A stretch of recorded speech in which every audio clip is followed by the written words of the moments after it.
Hi, my name is Chala Prabhu. Today I'll be presenting on Oxygen XML concept topic. So what is concept topic in data? The concept topic in data is a document type that provides background information to help users understand a product, interface, or task. So that's very simple because concept of answers what is. The question provides an extended definition of a process, function, or a product. It's very easy that you need to have a background information about what you are writing, what product you are writing, and what is the functionality and features. So that's a brief information about that particular product. So in that case, so what happens is what happens is as you have to understand what is the audience analysis and what is the audience knowledge in this. Before, if I am going to write something about a concept, then I know that I'm going to write this content for someone who is an experienced user. Then he may not be really concerned about going through all this presentation or being attending this presentation, or even would like to create a document which is 50 to 60 pages. Similarly, if I'm going to talk about an audience analysis who has got a required number of experience but do not have that knowledge domain, then he would probably require some additional assistance in the form of knowledge base of FAQ in order to face some challenges while creating some content in the data model. Now here the question is audience knowledge is very important. See, I may write a document from my perspective, and then when I'm writing it to the audience and knowledge whom I have actually known, that would probably take hardly 10 pages to 20 pages. But if it's going to go through a lot of review process in between, that actual person who has got the audience and who has got the knowledge, then it will probably go back to even 80 to 90 because the people who are in between who are going to review on the document may not have the required knowledge. Audience analysis may not be correct because there are a lot of fluctuations in the knowledge they have. Probably they would create a lot of confusions in delivering the product. So that's why audience analysis is a very general term which is used in technical writing. But I prefer to use knowledge as a person whom I could really identify and evaluate that audience, because that makes me very easy. For example, if I talk about a database and directly talk about normalization, and then in that area I need not have to talk about the tables and relationship. But if I'm going to talk to a person who has a very little domain knowledge, then I have to talk about various tables. I have to talk about normalization, and also I have to tell him that too much of normalization will bring down the performance of the database itself. So there are a lot of things that I need to take care. But if it goes in the workflow to an employee, to another review person who doesn't have that knowledge, but this has been written for certain audience knowledge people, then it's going to have a lot of review feedback coming into that particular document. So here today, what I'm going to talk here is this knowledge. Today we are going to write about, if you use Oxygen XML, you have to take care of all this information properly, because your information has to be mapped properly, because it has got a schema definition file. So you have to use appropriate element for each section. And your thumb rule is every content that is there in the data topic needs to be properly mapped to that particular element. That's one of the thumb rule of anything. And third thing is you have around we have with 6 information types. So this you will be knowing more in detail when you join this particular training course from this particular organization, which I have put at the end of it. The most important here in concept topic is you have to take care of the structure. Like when you're going to a concept topic, which I'll be showing demo in the later part of this presentation. Now here next we're going to talk about the topic types. These are several topic types that will be covered in the due course after each and every topic that I cover. So today we are going to talk only about the concept. That's going to be like a description concept and the graphical concept. So the reason here is why too, because there are always a lot of confusion whether the images have to go inside or some task has to go inside, or what type of whether we could include some procedure process inside this. So there are a lot of confusion that comes at the time of delivery, because not all technical writers who come and work on data has that particular knowledge. Most of them may have worked with a Microsoft Word document. I might have used a lot of style sheets in this, and then suddenly when they move to this This organization structure of the particular data document is totally different. Okay, so today we'll talk about the first one, the concept, the description concept, and the graphical concept. Now, what will be the analogy? If I'm going to talk about this, what will be the analogy of the concept topic? Say here I can here if you look at this image on the screen, it talks about a mobile device, okay, and also it has got some callouts like 1, 2, 3, 4, 5, 6, 7. So I could probably use this image inside the concept topic, and need not have to explain anything more in detail, but have to just give them the information about what those numbers represent in this particular diagram. That is sufficient for them to get an abstract about this particular topic on what I am talking. Okay, so here you know that it's got 1, 2, 3, 4, 5, 6, 7, 8, 9.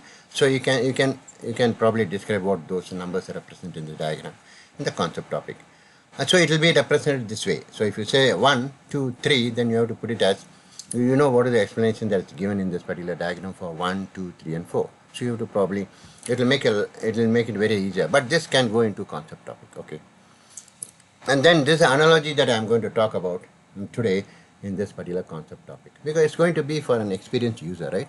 But when I talk about an experienced user, that user need not necessarily have to be knowing all this terminology only if he's if he has started working into some object-oriented programming concept. But for a layman who is going to work, who would like to understand this particular concept, then he has to have an analogy, right? So today I'm going to talk about this analogy in the form by using mobile phone. So that you get that concept of object-oriented programming very clearly. Why is this important? Because see, we have seen a lot of programming concepts in day-to-day life. It took a long time for the programmers to even understand what is object-oriented programming way back. And it is basically sort of a reusability. When I talk about data documents and other things, we are talking about reusability, right? So what is the reusability here? It is just how we are going to reuse. For example, I have class and objects below. So if I talk about a car, the car class, then its object is going to be, there are several ways of representing the car in the form of Mercedes-Benz, it could be Suzuki, it may be Maruti, but it's a class, it's a derivation of a particular class. And then similarly, if I talk about elsewhere, right, if I talk about a bird, from that bird I can derive and make it into a aeroplane. And if I then talk about some programmer writing a circle, and from that circle I can derive and make it into a triangle, a square, or polygon, anything. So it's basically reusability. You have to think about reusability, not in just reusability of a topic. Okay, then in case if I talk about reusability, where does it come in data and other documents? Oh, for example, let me tell you. Now, if I go back to my previous topic here, okay, this is probably, for example, this particular screen that you see is a Nokia phone. Okay, so there are a lot of specifications. I know what is the memory, what is everything in this. Similarly, there's also another mobile from Apple. So it also has the same callouts, but it's got a different specification. Now, as a technical writer, if I'm going to write a document and then want to derive a different target outputs based on that particular device, I'll be using something called a variable. The variable at the topic level or variable at the target level. So in that case, what happens is I'll only have one topic, a concept topic, okay, which will have all the contents related to all the devices. And the time of generating the output to various outputs, for example, if I say I want to generate a Nokia output, then only that will be printed. And the same document will also have contents based on ways for iOS and Android. So with one single document, I'll be able to generate various outputs.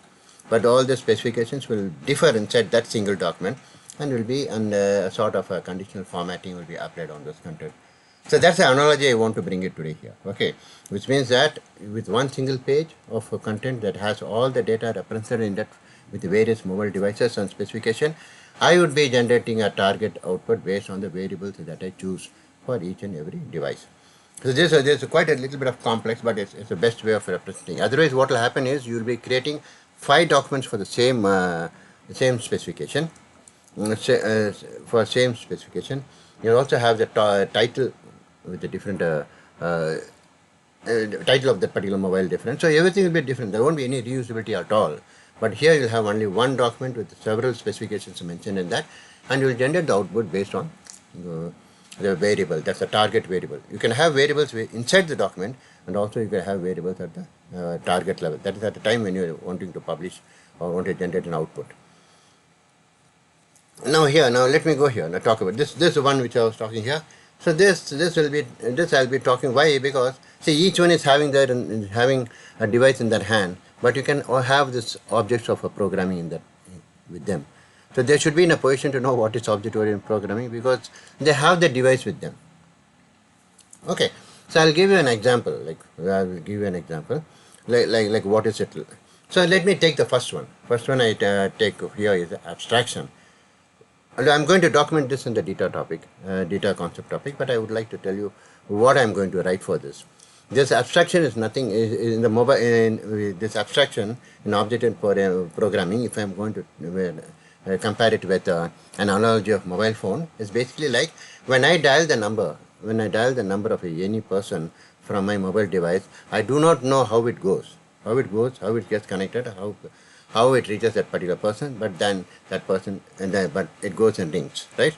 So that's the abstraction part of it. A mobile device where you go and just enter the number and you ring.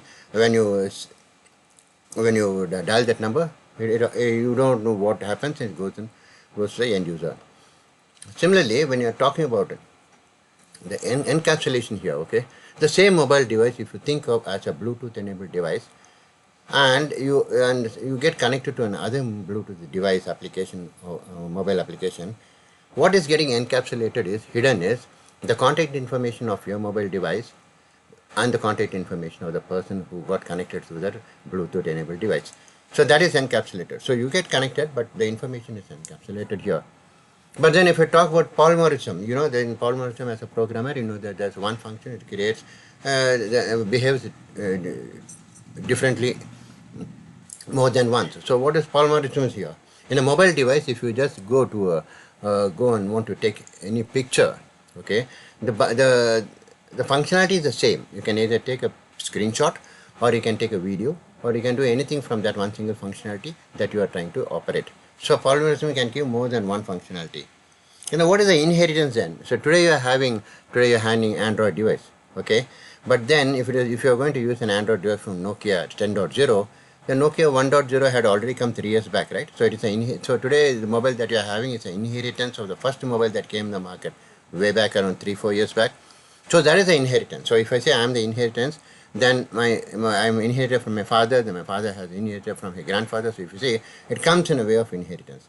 So this is the basic concept of it. So if you have this in your mind, like what is the property, methods, and all this, your device can give you a domain knowledge. That's exactly what I want to know. So if you know this, when you go and write a concept topic, the concept topic will actually it will give you that answer of what is this particular thing that I'm actually trying to write. Okay, now you saw this. There are two things that you have seen. One is this particular analogy of mobile device where you've got all this, but they are not task topic. Okay, they don't give you how to use this, but you need it. So what happens is, if this mobile is there and suddenly someone gives you that now you can start operating this and start using, then if that person happens to be an OS user, your device will not be of any importance to him. He has to know what are those numbers represent. It will take some time, so he has to be that.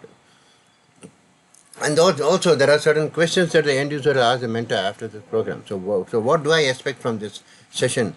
Because my question is, there are many people who have already been working with data. There are many people who are trying to learn data. There is so many efforts going on in reusability and single sourcing solutions. And many leading vendors in the market are trying to implement the data concept into their applications. Some are late, some are trying to catch it up, and some are trying to establish their business in this even for a long time. So my question now here comes as like, okay, and this could be like why I'm saying is like there are a lot of things that people need to write in this particular concept. For simple example, if I say, okay, API, okay, if I talk about an API, if I talk about API, then you must have seen that there are many people who know that API is it extends the functionality of an existing application, or it is in between it acts as a mediator between the two programs. So in simple example, most of them give you as a server who takes order from the customer and takes it to the chef in the kitchen. So he acts as an API in between. But there's also a different thing. Also, there's if a person who doesn't go to a hotel at all, okay, then what you'll do? So for example, I come from US with an iron box, and I also have an iron box here in India. So if I want to use this two iron box for ironing, so probably it may not help me because one is 240 and other is 120 volts or something. So in this case, what happens is I won't be able to use the iron box which I brought from abroad. So I should have an adapter. The adapter acts as an API here. So if you get the fundamental thing very clear, then you will be able to write more content. Okay, and then you can also write based on the audience knowledge, the audience analysis. Okay, so that's very important now. Now let me go back to. So let me go back to the next one.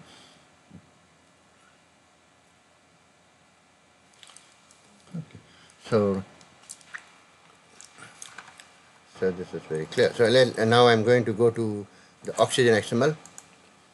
So this is the Oxygen XML screen. So here we are going to develop some topic. So the topic today is going to be on OOPS. That OOPS is basically like object-oriented programming, which I'm going to gain knowledge using my mobile device. So that's the one which I'm going to write. So I just click on this. So I already created this topic so that I need not have to waste some time for you. Okay. Now here, if you see this, if you see this, I've written like understanding OOPS through mobile. This is a basic. This is just an example because that heading will make you very clear as what topic am I actually writing. Is it just to make you understand the real knowledge of OOPS? Now then you have this short description below. Okay. So here I given a short description because. Okay, so I have given a short description. And I never said that this topic describes understanding OOPS through mobile. That they actually know because that's the topic of it. So I'm just repeating that again is of no use. So you can just go and write what this topic is all about, or you can ignore it because it's still an option. But it's better to explain because this topic describes OOPS concepts. So when I say OOPS concept, most of them do not know what is the OOPS concept. So I write abstraction, encapsulation, polymerization, inheritance. So now they will be very curious to know how I am going to write about this particular topic. So therefore, the features of concept topic here is it's going to talk about the structure. That is a concept. Okay, the concept topic includes a body element called con body. So you have a con body here. You also have elements. So you might have seen file, tag, and all element. Also have subdivisions. Then you also have many other concepts many other relevant tags and elements that would come only when you go into type. Okay, so here I have given this. So you can just either use these numbers and put it as a table and write a description for this. This also value the concept type. Similarly, at the same time I said earlier, if you want to write in this table I said, I can write what is abstraction, then I can describe this, what it is. I can also write encapsulation, give an analogy of how it works. Polymerism and check what it is. And only thing is basically like it's adding value to an individual and also adds value to oneself. It's not that one thing you have to always keep understanding that. I being a Microsoft MEP, I always refer to that because it is the only desktop application that has given me so much knowledge for quite a long time. I have no affinity to any application as such because they are all leading vendor product and they are going to represent the same information in some form or other. But why Microsoft is because it is the only organization that started from that everyone was using for decades. So it's an application which is a very good example for migration to cloud because Microsoft Office was there before Windows. It came after Windows and then it also became a software plus a service architecture where There was where it was thought whether the whole Microsoft Office should go back to the cloud or it should be on the desktop, and the user should use it only when he wishes to put that particular content in the cloud. Then we are treating it today we are seeing as Microsoft 365. So this is a path that they actually followed from for the last 30-40 years, and also it is the only revenue generating product for Microsoft. So that's the way I'm saying that. That's why I'm saying that this is the best one for understanding migration to cloud. So if a Microsoft decides to put Microsoft Office into cloud, what are the things that they will probably take care? You need not have to keep thinking about it elsewhere because you won't be having a real analogy of any product in your mind that would really be preferable to move it to the cloud. So I take before Windows, even before Windows came. Okay, so that's the way. So even you have to see there were a lot of competition between many of the leading vendor product. For example, IBM OS2 was one thing that you need to remember that they were almost competing with Microsoft Windows 32 operating system. You also had Windows. You also had IBM Rational ROS, which was also a part of the source control system. But people never talked about it much, and neither they raised any question about what had happened also. Today we are talking about many of the source control system. Source control system is a very old concept of features and branching. Okay, your SharePoint server is not a source control system. So here what happens is when those companies grew, we also grew along with them. When they release various versions of the product, we also try to update ourselves by this. But the question here is, some companies, some organizations, and some people may have got an expertise to various technology based on the company establishment and the way they are in the market. Some may not have that potential to understand various things because they were neither in that particular setup where they could understand any concept. So anything you talk about were all there prior to internet. So let me make that very clear. Anything you talk is there prior to internet. And after that, if you talk about it's all current today. So any generation which is born after internet will always be talking about internet, but they should also understand that these concepts and functionality and feature already came way back at 20-30 years back. Okay, even FrameMaker, if you talk about, the name itself is not suitable for that application because it doesn't deal with frames. Whereas if you talk about Quark Express, they deal with frame. They connect frame. FrameMaker is not FrameMaker. It's a page maker actually. Simple. Okay, so this particular thing I want to say this concept. I've created this concept. Now I'm going to publish it. So when I publish it, what happens is based on the element and tags that I've used in the content, I'll be in a position to generate various output. Here, if you see here, I've got data HTML5. The basic thing is going to be HTML5 hereafter. For kind information, they'll no longer be using much of the documentation. My 90% of your output is going to be generated to data HTML5. The reason being, it is going to be more on a responsive web page. What does it mean by responsive web page? Which means that the content that you are going to develop will get adjusted based on the layout of your device that you are using. For example, if I'm going to generate this understanding OOPS through mobile, then I'll be specifying what type of devices that need to be included, what need of content that need to be adjusted according to the layout of the device. I could probably use this in a mobile device, or could be in a bigger layout. But here the future is going to be on the browser-based application. Then second, we're also going to generate a database output in the form of PDF. So someone who doesn't have a persistent connected to internet would prefer to watch this content and offline. He would probably download a PDF version of it. And CSS, for your kind information, I'm telling you, is a cascading style sheet. In data here, I think this cascading style sheet and XLSD is all under control of the developers. If we don't have any control as we have it in the Microsoft Word, where you create your own style sheet, you also create a various inheritance of the style sheet to create a various other style sheet. You don't use any CSS class like you use in Markup You have no control on style sheet here. The representation of the content in your browser is all taken care by the developers, so you have no control of it. So XLSD, that is extendable transfer, that is extensible style sheet language is a transformation thing that actually converts your content into various other outputs. Okay, so that's one thing here. So when you generate this, right? Well, let me generate this. What happens? So below, if you see that it is generating. So every build process is the same. whether be it as a data process, whether it's a RoboHelp process, whether it's a FrameMaker building the document for you, that build process will be there. Because when you talk about topic-based authoring, you could have n number of topics.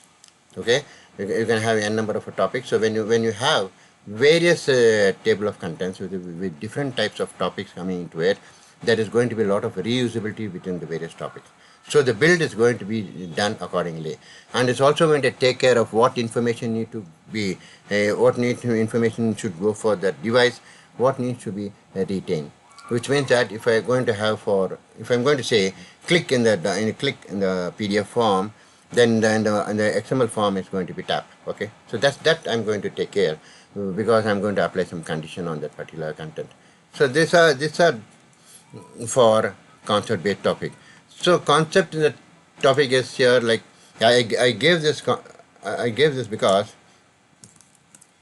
if you see this, if you see that the build has been successful, because not much content here for then if you see that it has given me some the status of this particular document, what it has converted. It has converted to XML file, and then it has converted to a data file.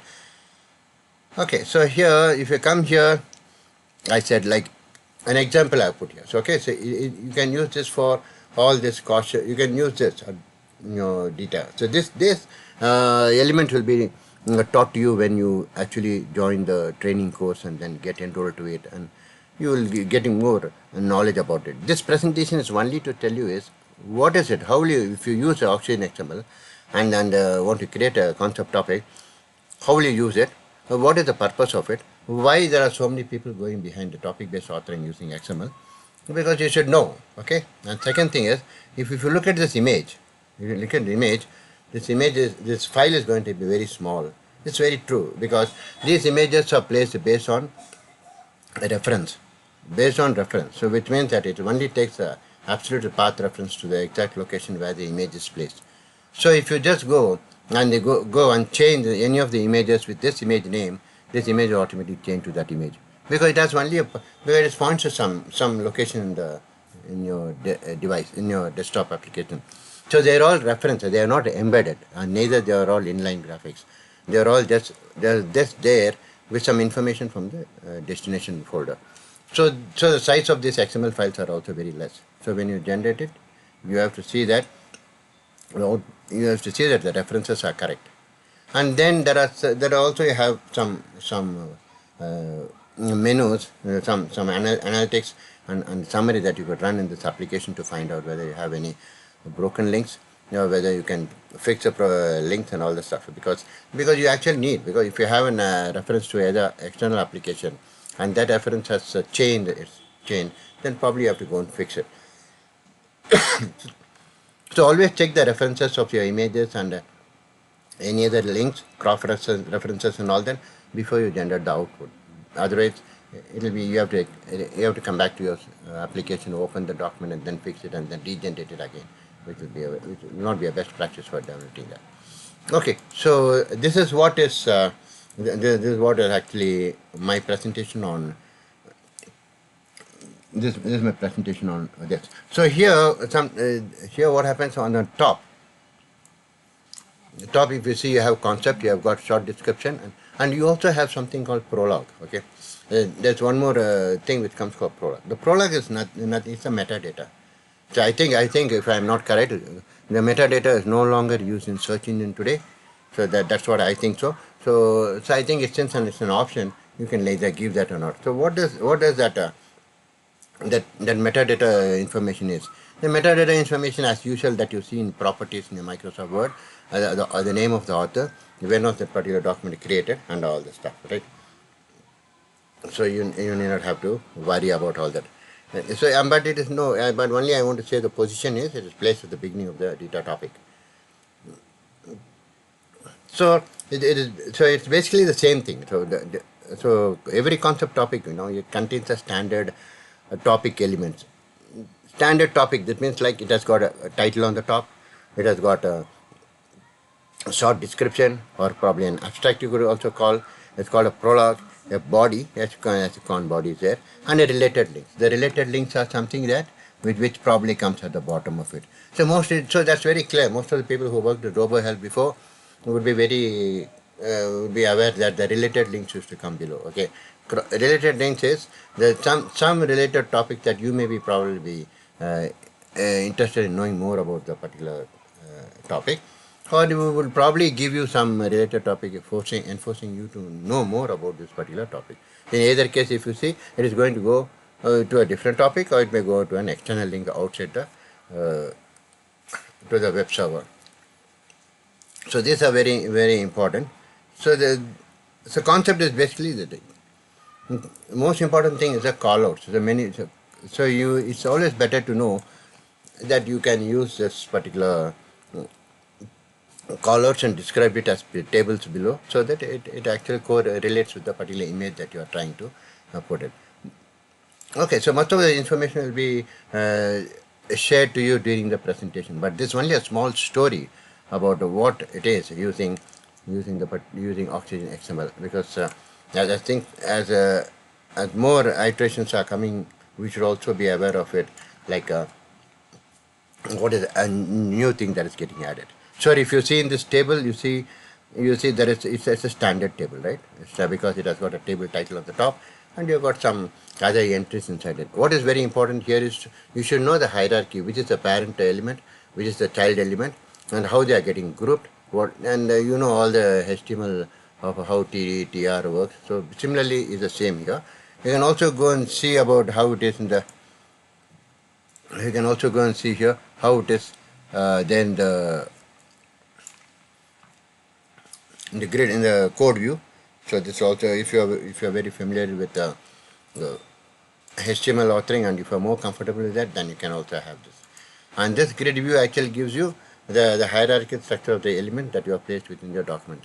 So it tells you like, okay, the concept is there, the short description also is the child element, and this parent element is concept and things like that. It overall gives you a clear. But the most important is like you have to do information mapping. That's what I've been told. That any information that is there without mapping. So you have to know when to use the ordered list, when to use an unordered list, which means when to use bullet, when to use this, and then you should do it in a proper methodological way, so that it has been approved by the information architecture. Because for you it may probably look correct. It may appear to be correct when you take out this tags. It may be if I take out this tag, no tags, okay. Whatever it appears to be correct, but in the way I have placed this tag may not meet the requirement of what the information architecture actually would like to see. So you take your own time, you try this, and see that there's no red line coming to it. Just like like when you use Microsoft Word and other document, when you use Microsoft Word document, you may make a spelling error. Okay, what does happen is you get an error, right? So you get an error, like underline, you get a line. So similarly, it also appears the same for here. If there is any mistake and you have a red line, it automatically indicates you about what is the probable error that you are encountering. Okay, so based on that information that you get from that error, you should be proficient enough to go and quickly troubleshoot that particular thing. Okay, so because in real time when you work on any topic, you may not find knowledgeable people around you who is working on this particular application. Or if you are a single service provider in an organization, so you have to master those things with you. And second thing is, always see that you make well in advance as to what type of information has to go into concept and task. Okay, and then see that you don't get any error by getting the output. That's it. Okay, so thank you so much, and I hope you enjoyed this.